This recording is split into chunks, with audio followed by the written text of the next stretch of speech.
Hi అండి అందరికీ. వంకాయ ఫ్రై సింపుల్గా టేస్టీగా ఎలా చేయాలో చూసేయండి. ముందుగా కడాయి పెట్టుకుని తాలింపు దినుసులు వేసుకొని 2 పచ్చిమిర్చి చీలికలు వేసుకొని తర్వాత కట్ చేసి పెట్టుకున్న ఆనియన్స్ వేసి వేపుకోవాలి.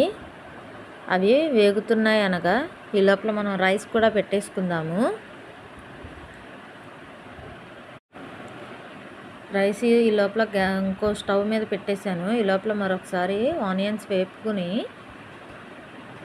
ముందుగా కట్ చేసి పెట్టుకున్న వంకాయ ముక్కలు వేసేసి దూరగా వేపుకోవాలి. మూత పెట్టుకుని మగ్గించుకోవాలి. తర్వాత 1 టీ స్పూన్